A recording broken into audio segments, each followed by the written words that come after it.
രാവിലെ കഴിക്കാനൊന്നും കിട്ടിയില്ല. ഇങ്ങോട്ട് കൊണ്ടുവരേണ്ടതാണ്. അടുക്കളയിൽ നിന്ന് അലയ്ക്കുന്ന ആളുകളൊന്നും ഞാൻ പറയുന്നത് കേൾക്കുന്നില്ല. ഇങ്ങോട്ട് വരേണ്ടതാണ്. കോഫി കൊണ്ടുവാ. പിന്നെ മൈക്കിൽ കൂടെ പറഞ്ഞാലേ അങ്ങോട്ട് കൊണ്ടുവരാൻ ഒക്കത്തുള്ളൂ. അതുകൊണ്ട് അസുഖത്തിന് പറ്റിയതാ ഓമയ്ക്ക. വന്ന് എടുത്ത് തിന്ന്, അതാ നല്ലത്. അല്ലെങ്കിൽ ഞാൻ അങ്ങോട്ട് വരുന്നതായിരിക്കും. ഈ ചെറുക്കനെ കൊണ്ട് എന്തോ ഒരു ശല്യം പോയത്.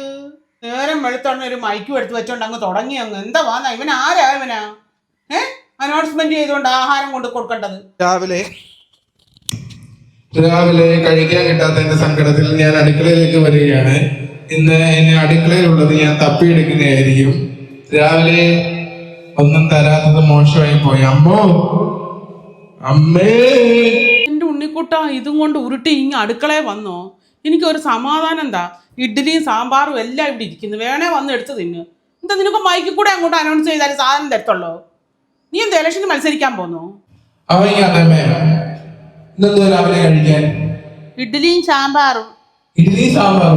എന്തോ ഇതൊക്കെയാണല്ലോ അമ്മയുടെ വലിയ ആഗ്രഹമായിരുന്നേ.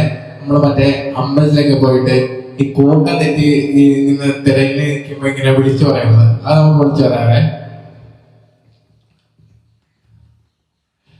ഉളന്തിയിൽ നിന്ന് വന്ന ശൈലജയെ തിരക്കി 10 പേര് അമ്പല കമ്മിറ്റിയിൽ നോക്കി നിൽക്കുകയാണ്.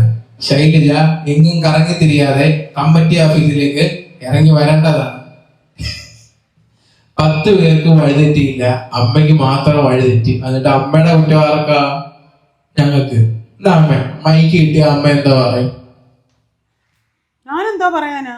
അമ്മ ഇപ്പൊ ഇങ്ങനെ ആ ഒരു വലിയൊരു വേദിയിലേക്ക് ശൈലിക്ക് സ്വാഗതം. അല്ല എനിക്ക് അറിയാൻ വയ്യായിട്ട് ചോദിക്കാം. നിനക്ക് എന്തോ എൻ്റെ അസുഖമോ? ഈ സാമാനം ഉരുട്ടി അവിടുന്ന് ഇവിടം വരെ വരേണ്ട കാര്യമുണ്ടോ? ഉണ്ടോ? എന്തെങ്കിലും ജോലി ചെയ്യാൻ പറഞ്ഞാൽ നീ ചെയ്യുവോ? ഈ മൈക്കും എടുത്തോണ്ട് ഇഡ്ഡലിയും സാമ്പാറിനും വേണ്ടിയിട്ട് അടുക്കളയിൽ വന്നേക്കുന്നവനെ എടുത്തോണ്ട് പോ. നീ നമ്മൾ മൈക്കിനകത്ത് കൂടെ മാത്രമാണ് സംസാരിക്കുന്നത്. എന്ത് വേണമെങ്കിലും വിളിച്ചു പറയാം കേട്ടോ. അപ്പൊ ഈ കൊണ്ടു തരണം. സവാള 100 ഗ്രാം സവാള. ഇപ്പം വേണേ സവാള ചാക്ക് എടുത്തോണ്ട് വരും അച്ഛന്. അതാ 1.5 കിലോ വില കുറച്ച് പറഞ്ഞാൽ ചാക്ക് കൊണ്ട് വരില്ലേ? മിക്കവാറും രണ്ടിനെയും കൂടി ഇവിടെ നിന്ന് ഇറക്കി വിടുമെന്ന് തോന്നുന്നു. അച്ഛനൊരു കാര്യമുണ്ട് മോനെ, ആരെങ്കിലും വരുമ്പോൾ അവരെ മൈൻഡ് ചെയ്യാതെ ആദ്യം മുതലുള്ള കണക്കുകളെടുത്ത് കൂട്ടിക്കൊണ്ടിരിക്കുക. അന്നേരം എണീറ്റ് അപ്പുറത്തോട്ട് പോവുക, നമ്മളെ വിളിക്കുക. ഇതൊക്കെ തന്നെ പണി. ആര് വന്നാലും ഒരിക്കലും കടയെ കാണത്തില്ല. ഇപ്പം ചെന്ന് നോക്ക്, അവിടെ ഉണ്ടോന്ന് നോക്ക്. തെക്കേപ്പുറത്ത് കാണും. കുട്ടുവിൻ്റെ ഡാനിയുടെയൊക്കെ കളിപ്പിച്ചുകൊണ്ട് നടക്കുക. എന്തോ ചെയ്യാന്? സ്പീഡില്ലെന്നും പറഞ്ഞുകൊണ്ട് എല്ലാവരും വഴക്കാം. 1000 വട്ടം ഒരു കണക്ക് കൂട്ടും. കൂട്ടിയിരിക്കും. നമ്മളിപ്പോൾ ചെന്നാലും കൂട്ടിയ കണക്ക് പിന്നെ കൂട്ടിക്കൊണ്ടിരിക്കും. ഈ സാധനം മേടിച്ചിട്ട് ആൾക്കാർ പോയി കണക്കൊക്കെ നമ്മൾ കൊടുത്തങ്ങ് വിടത്തില്ലയോ? കണക്ക് കൂട്ടി പൈസ ബാക്കിയുണ്ടെ കൊടുത്തു വിടും. അവർ പോയി കഴിഞ്ഞിട്ട് പിന്നെ ആ കണക്ക് എഴുതി കൂട്ടുന്നത് എന്തിനാ? എനിക്കറിയാൻ വയ്യ. എന്നിട്ട് ചോദിക്കുക. രാധാകൃഷ്ണൻ ഈ പറയുന്ന കുറ്റങ്ങളൊക്കെ കേൾക്കുന്നുണ്ടോ? മൈക്കിനകത്തൂടെ ശൈലജാകൃഷ്ണൻ വിളിച്ചു പറഞ്ഞ കുറ്റങ്ങളെല്ലാം രാധ കേട്ടതായിട്ട് ഞങ്ങൾ ഭാവിക്കുന്നു. മന്ത്രിമാരെ പോലെ നിഷേധിക്കുന്നു, അതോ എന്താണ് പറയാനുള്ളത്? മൈക്ക് കൈമാറിയിരിക്കുന്നു. അവള് പറയുന്നത് കംപ്ലീറ്റും തെറ്റാണ്. ഞാൻ നല്ല രീതിയിൽ പോകുന്ന ഒരു വ്യക്തിയാണ്. എന്നെ തേജോവധം ചെയ്യുക.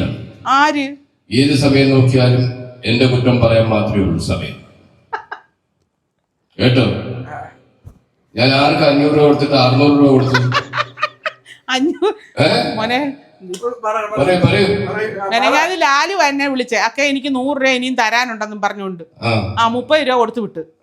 എന്നിട്ട് എന്നോട് ചോദിച്ചില്ല ലാലുവിന് ഇവിടെ പറയരുത്, എന്തിനാ നിന്നെ വിളിച്ച് പറഞ്ഞതെന്ന്. എന്താ മിണ്ടാത്ത? അതേ പറഞ്ഞു. ഞങ്ങൾ അങ്ങോട്ട് കടയിലോട്ട് കയറുമ്പോ അണ്ണൻ എന്തോ ഒരു അസുഖമാ. അതേ പിടിക്കരുത് ഇതേ പിടിക്കരുത്, എന്തെങ്കിലും ഉരുണ്ട് താഴെ വീണു വാങ്ങി തീർന്ന്. എപ്പ ചെന്നാലും എപ്പ കടയിൽ ചെന്നാലും എന്തെങ്കിലും ഉരുണ്ട് വീഴും. ഞാൻ അങ്ങോട്ട് ചെല്ലുമ്പോ സോപ്പ വല്ലോ. ഈ 2 ദിവസം മുമ്പേ എന്തോ എടുത്തെന്നറിയോ? 1 പെട്ടി മുട്ട. 1 പെട്ടി മുട്ട. 20 ആണോ 30 ആണോ? 20 20 30. അതില് 15 20 മുട്ടയോളം പൊട്ടിപ്പോ. 9 രൂപ. കുറച്ച് കുറയ്ക്കും. ഒരു 6-7 മുട്ടയൊക്കെ 7 അല്ല. 7 കള്ളം പറയാം, എനിക്കറിയാം. ആ കടുത്ത കള്ളമല്ല, ഒന്നും പറയത്തില്ല. ശരിയല്ലേ? 30 മുട്ടയെ കൊണ്ട് 31 മുട്ട പൊട്ടിയെന്ന് എങ്ങനെ പറയാം? പറയാം, അത് ആരോപണമാണ്. ഇല്ലാത്ത ആരോപണം 12 മുട്ടയെങ്കിലും പൊട്ടിക്കാണും. ആ കള്ളം പറയണ്ട. അച്ഛൻ എന്തിയാ കടയിൽ ആള് വന്നെന്ന് പറയടാ. അച്ഛ, കടയിൽ ആള് വന്ന് വേഗം വരേണ്ടതാണ്. വീടിന്റെ പരിസരത്ത് തട്ടിക്കളിച്ച് വായി നോക്കി നിൽക്കുന്നുണ്ടെങ്കിൽ കടയിൽ സാധനം മേടിക്കാൻ ആള് വന്ന് ഇങ്ങോട്ട് വരേണ്ടതാണെന്ന് ഭാര്യ അറിയിച്ചു കൊള്ളുന്നു. വീടിന്റെ അപ്പുറവും ഇപ്പുറവും എല്ലാം ചുമ്മാ കറങ്ങി നടക്കാതെ ആള് വരുന്ന സമയത്ത് കടയിൽ വന്നിരിക്കുക എന്ന് ശൈലജ. വരുന്നു. എവിടായിരുന്നു? വല്യച്ഛനോട് പറ കാപ്പി കുടിക്കാൻ വരാനെന്ന്. മൈക്കിൽ കൂടെ ഒന്നും പറയണ്ട. വല്യച്ഛൻ കാപ്പി കുടിക്കാൻ ചെല്ലേണ്ടതാണ്. അമ്മ വിളിക്കുന്നു.